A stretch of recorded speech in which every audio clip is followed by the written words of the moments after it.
What's going on, guys? PXCam20 back in with a brand new video. We have somehow stumbled our way to a top split lobby as we were able to race against some really good drivers here for our nation's race last weekend around Lago Maggiore.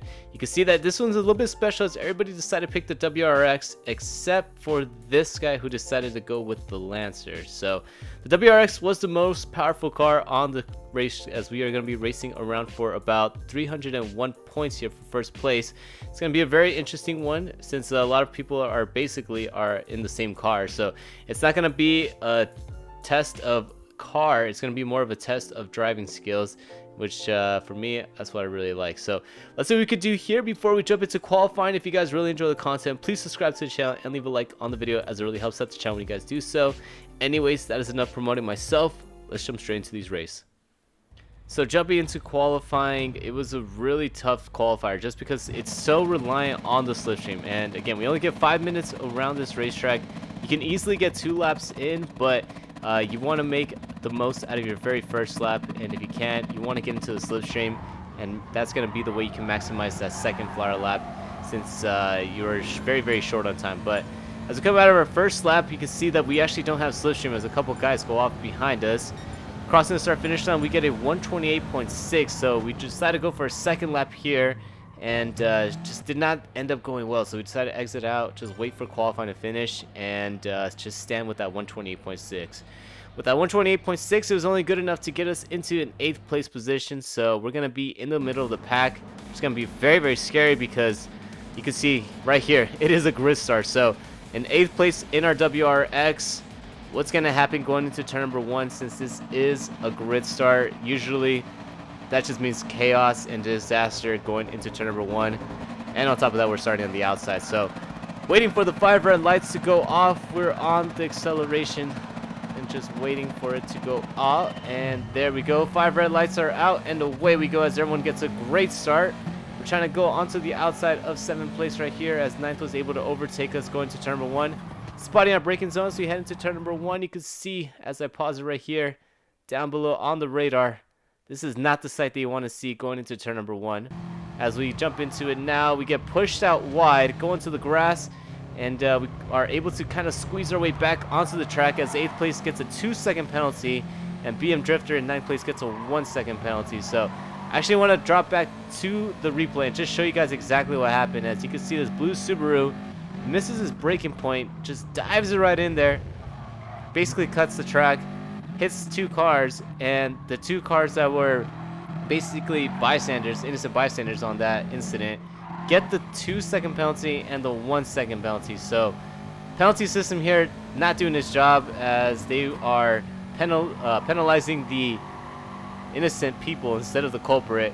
And as we go into the penalty zone, you can see now they have to serve the 2 penalties, and we are promoted up into 8th place. So it's like we basically didn't really lose any positions here as we are where we started off as we head into the middle part of lap number 1.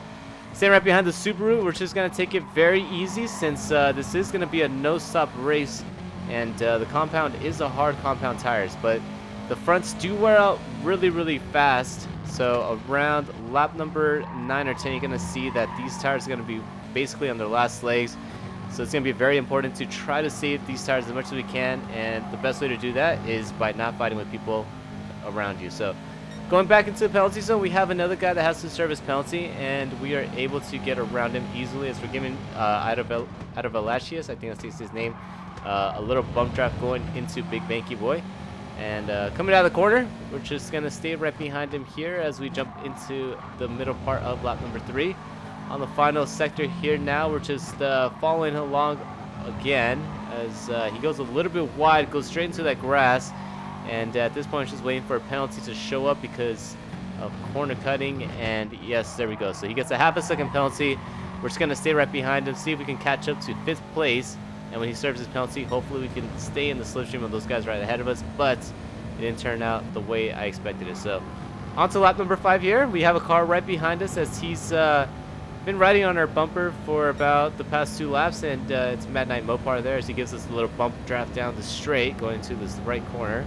Onto the hairpin, 4th and 5th are fighting hard with each other, so that's actually allowing us to catch up to them. So the fact that they're fighting side by side, all that's going to do is just wear out the tires, and let us close the gap. But going to this right-hander, I thought Mad Knight was going to help us out throughout the entire race to catch up, but he had other plans in mind and decides to overtake us. So we just allow him to go ahead of us because we did know he's a little bit faster. So I'm going to be the wingman and try to help out Mad Knight here as we head down the straight. Trying to give him a bump draft down the straight before we head into the corner. You can see we do that there. And as we head into the hairpin, we are actually making up a little bit of time on 4th and 5th, as 4th does have a 2-second penalty. So not sure why he got the 2-second penalty, but I'm not going to question it. That is going to benefit us once we get into the penalty zone. And we're just going to follow right along here and see if we can get the overtake once we pass that penalty zone. So on the straight, you can see he has to serve it right there, and we shift onto the inside. We're going to follow Mad Knight on the slipstream, and he had a big enough penalty that we were able to just get around him on the outside. But going to the hairpin, we kind of braked a little bit late there, make a contact with Mad Knight, and there we go. We get our set of penalties for this race. So 1 second penalty for colliding with another car, even though it really didn't even do anything to Mad Knight. We're just going to have to serve it on the next lap, as we're going to have to just push the car here and try to see if we can make up at least as close as we can to that 1 second, so that once we do serve the penalty, we don't lose too much time. So going to the zone now, we lose 1 position, and this is going to be very interesting as we have a couple of cars coming quickly right behind us. But luckily this hairpin was our saving grace, as we were able to get it woe down and hold our 7th place position. So we only lost 1 position. It could have been a lot worse.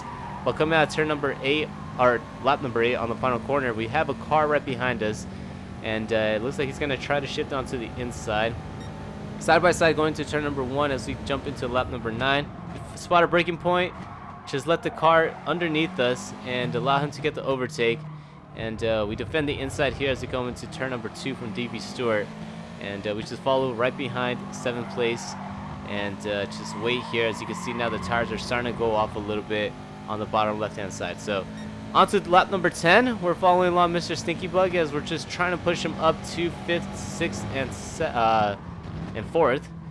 And going into Big Banky Boy, we almost do the exact same thing that we did a couple laps prior and almost get a penalty. But the bump drafting that we were doing with Mr. Stinky Bug, the teamwork that we were doing, was actually helping us out. As you can see now, the gap has closed tremendously to 6th place. And so at this point, me and him kind of built a little trust here. He knows that I'm not trying to race him, so he's just taking the normal racing line. And with doing that, he could just continue focusing on trying to put in as quick of a lap as he can, and I can just help him out with the bump draft on the long straight. So on to lap number 12 here off of Big Banky. We have now turned this 3-car battle into a 6-car battle for 4th place, as all of us are basically following this train down to the 3rd sector. So teamwork making the dream work here, as we were able to catch up to the guys up ahead. Now Mr. Stinky Bug is on the slipstream, as 5th and 6th are now going side by side going to Big Banky. 6 decides to try to make a move onto the inside as he's attempting to do the overtake to make a little bit of contact, and that actually pushes Mad Knight Mopar to the back of Mr. Stinky Bug, and they make contact. And you can see right there the BS penalty system that gives them 2 penalties right here. As we come into the replay, you can see just the slightest amount of contact gives them both a penalty, and that's going to ruin their race here, because we have a couple of guys right behind us, so they're going to easily have to serve that penalty. They're going to lose a lot of positions now as we go into the 3rd sector. Onto the 3rd sector, I know Mr. Stinky Bug is a little bit angry here, as he's just trying to get around now 5th place, since this is his 2nd set of penalties for this race. And we're just following along here, just staying very patient. We don't want to push the issue too much, because if we just ride along right behind, we should be able to just get around them very easily once we get into the penalty zone. But 5th place does go a little bit wide. It gets into that dirty stuff. And Mr. Stinky Bug is able to get around him here, as Mad Knight Mopar is trying to make a little peek onto the inside. Decides to try to go for the overtake going into the 1st corner, but he is able to not complete it until the 2nd corner, and Nikes Farms just backs out there. So this is actually really good for us right here, because the fact that Nikes Farm lost 2 positions, he is now our next target going down to this straight, or down to this banky corner. And once 5th and 6th have to serve the penalties, he should be in our overtaking line of sight now. As you can see, 56 delivered their penalties. We got a great run down here, going into the inside now of Big Banky. We're gonna go side by side. We're gonna try to avoid making contact with him because I don't want to get a penalty here coming off of the corner. And we did that textbookly as we were able to make the overtake now on 5th place. And we're gonna try to set our sights on 4th place since we have about 1 lap left to try to catch up to him and try to get that 4th place away from him. So heading down the straight onto the final lap, we spot a braking zone once again, going to turn number 1. And we defend a little bit going to turn number 1, not too much, as we should be able to defend it going into turn number 2 if we keep it all the way to the right hand side. So everything looked out pretty well. We only have about maybe 2 spots where he can try to overtake us, and that is on the hairpin and on a little bit into sector 3. So going to the hairpin again, we take a very defensive line, and as we now start approaching into sector 3, things are going to get very interesting as we're going to shift it all the way to the right hand side, try to get the maximum amount of entrance here so we can maximize our top end speed heading into the double right-handers. Into the double right-handers, we're going to defend our final overtaking spot, and luckily we were able to build a little gap away from Ikas, and looks like we're going to be able to just defend ourselves here as we're going to come into the final corner. So unless he decides to really force a dive bomb into the final corner, I don't think he's got enough time to make the overtake. So we just take it kind of normal as we go into the final corner. Off the final corner, down the straight for the final time. We're able to just shift it onto the inside, and that is going to be a 5th place for us for our Nations Cup race. So a very interesting race here. A lot of people got penalties here except for maybe 6 or 7 cars, but the fact that it just ruined so many people's race, it was just very ridiculous the way the penalty system was reacting around this track. So let me know how you guys did around this race. I know for me, I was just very cautious with the bump drafting as we did need to utilize the slipstream. That was the only way we were going to be able to get a great finish here. But with running the bump drafting and teaming up with cars, you run the risk of accidentally making contact with them on a spot where you don't want to make contact with them, like basically on a braking zone or mid-corner, because that's going to end up just giving you the penalty.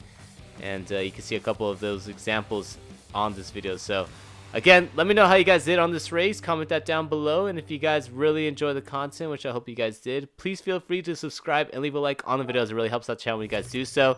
And if you guys want to follow me on the Twitters or on Instagram, you guys can find those links in the description down below.